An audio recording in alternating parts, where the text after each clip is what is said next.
The Brandon Peters Show may contain explicit language and detailed plot points. For more information on the show, stay tuned to the end of the episode.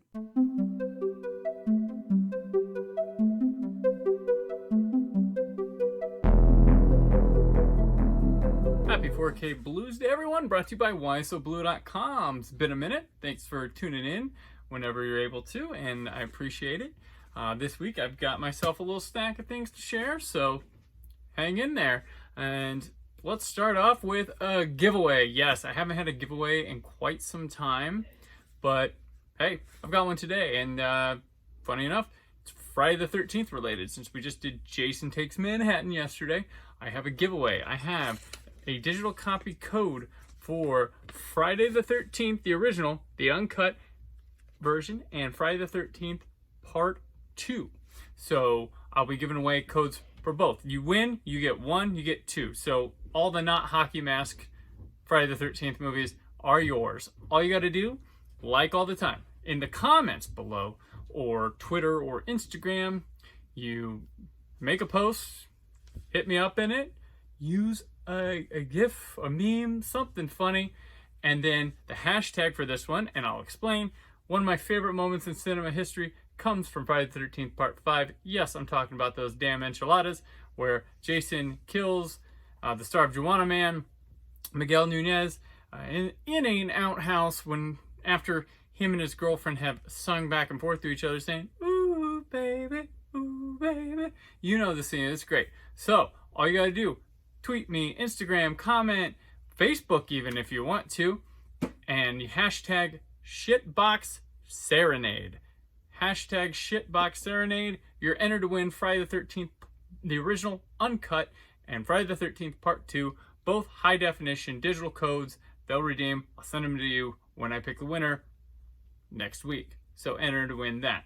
Speaking of Friday the 13th, let's kick it off here. I've got the brand new Paramount release of Friday the 13th, the 8-movie collection. This is what they've had before, but except they've got accurate artwork here. It's not Roy Burns. It is Jason. There are all 4 Jasons. So they have him on here mainly from, these are all from A New Blood, and then Part 2. That's what they've gone with here for the artwork choices. But hey, this is the exact same release, except now it comes with digital codes to redeem online. These do not include transfers. They're the same transfers as before. They have nothing to do with the Shout Factory release that came out last year, which was fantastic and still available. I highly recommend that. But for the budget conscious ones, the people that don't like anything after Paramount, this is still a fine release. The bonus material on here is terrific. It matches up with the original Warner Brothers release pretty much. I recommend this if you're on a budget. If you're not that big of a Friday fan and you want ones that tickle that nostalgia, I mean, this is it. It's a fine deal. We knock it all the time. They've re-released this a couple times, but it ain't bad. It ain't bad. And you get digital codes. I mean, I'm sure it's going to go way down in price. Right now, it's like $60.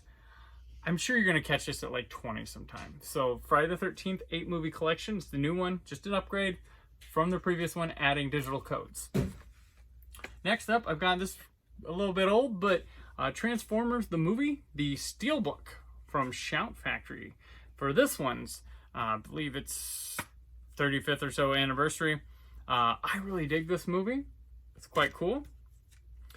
And they were nice enough to send me this Steelbook of all things.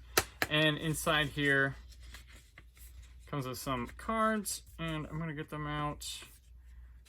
So have just some like lobby-ish cards, maybe some made-up lobby cards from the movie. Got some art. Unicron.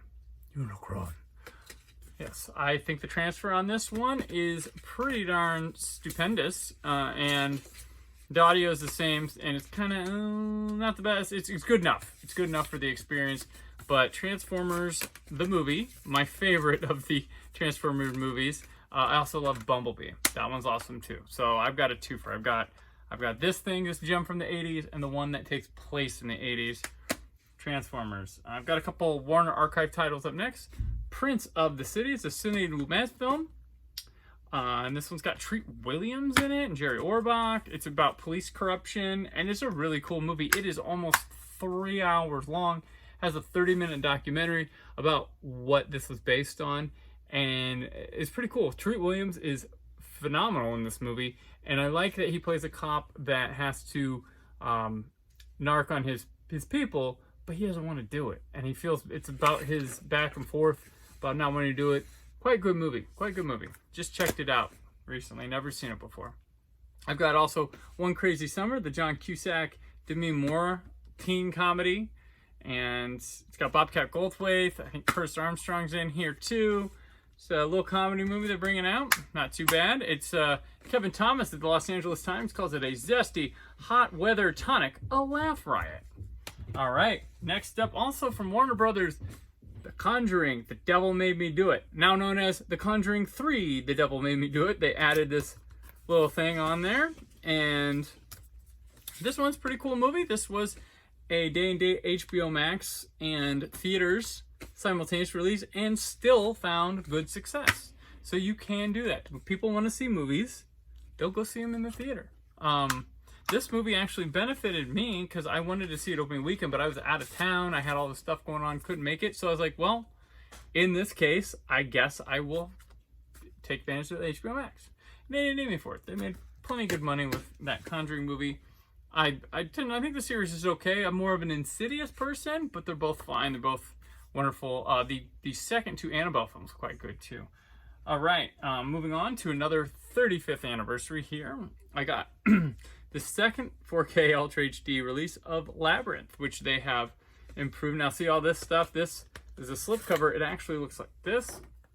They've actually added Dolby Vision to the transfer on this. So they have upgraded transfer, and they have done the stereo track in lossless, which it wasn't available before. But this one's got a really cool book.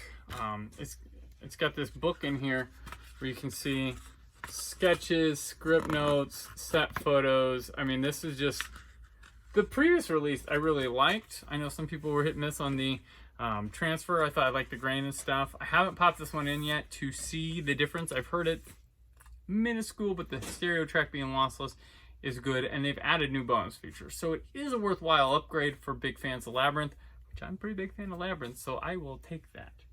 And last, I have a pair from Shout Factory, and these are coming out towards the end of the month, but they're doing Leica movies now. The first two they're throwing up here are Coraline and the Box Trolls. We'll go through Coraline first. They've got new bonus features, new transfer of the film, new artwork. But yeah, it's pretty cool.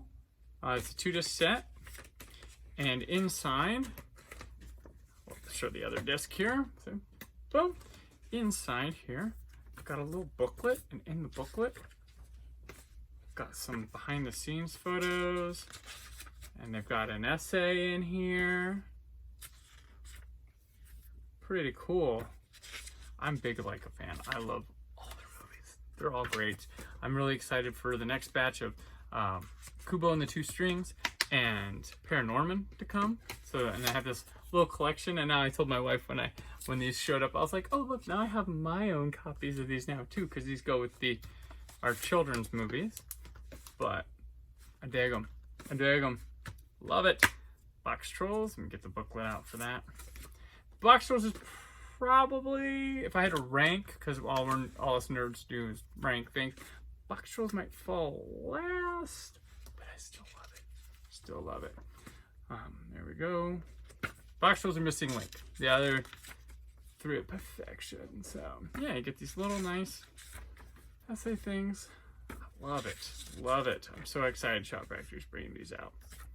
And also, before we go, a kudos to the Criterion Collection, who is entering the 4K Ultra HD realm in November and announced big, awesome titles to do that in the form of Citizen Kane, which I'm not bothered by that cover. I don't get why people are so up in arms in it, but go ahead, poke fun. I did laugh at some of the things. Menace to Society. I'm gonna forget one. Mulholland Drive. It's like the first three right there, and there's a couple others. I'm just pretty excited that they're venturing into it finally, and all the titles I'm like, give me give me. So kudos to you guys for finally jumping in the game, because stuff was starting to pile on. Like, what are they doing? Why are they waiting? And they're here. So, and they're going to probably be better than anything you see. The Red Shoes. That's going to be the best looking 4K Ultra HD title ever. Prediction. Just, I can't wait. It's going to be a stunner. I am like setting aside a night for it. So yeah, pretty awesome. All right, well, that does it for this edition of 4K BLUsday. I know it's intermittent and it happens when it is, but I haven't had to try to force things. Like I said, if you want me to curate a certain kind of 4K BLUsday, like I did with the Hammer one, let me know. That one didn't go too popular, so I haven't done that. But if there's some kind of thing you want me to show and you're there for it, I'll do it. That's all. And remember, we have a giveaway for Friday the 13th, Uncut, the original 1980 classic, and Friday the 13th Part 2. That's the one with Amy Steele. So, hashtag Shitbox Serenade, tweet me, Instagram me, I like videos, I like memes, gifs of Jason. Just do it, and you'll be entered to win. You win both movies. So you have yourself a Friday double feature. That'd be really fun. So, awesome. If you're a distributor, somebody who wants to see your stuff showcased here, more than happy to. naptownnerd@gmail.com is my email address, or you can find me on social media at Brandon4KUHD. That's all for now. It's a loaded week here on the show. There's something every day.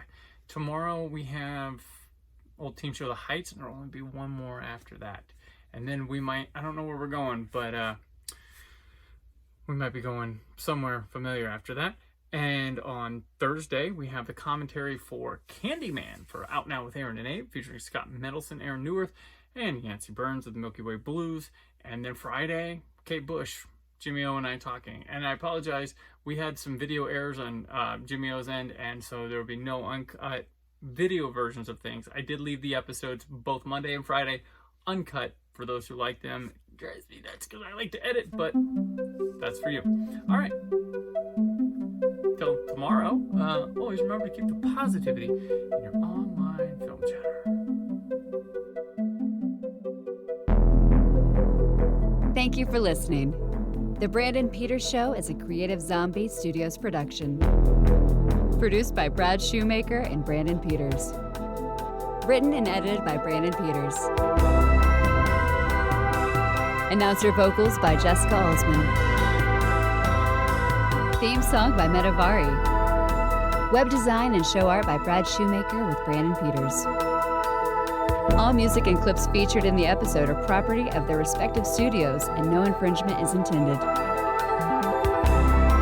Additional information on this and other episodes at BrandonPetersShow.com. For any inquiries, press opportunities, or sponsorship, contact mail at BrandonPetersShow.com.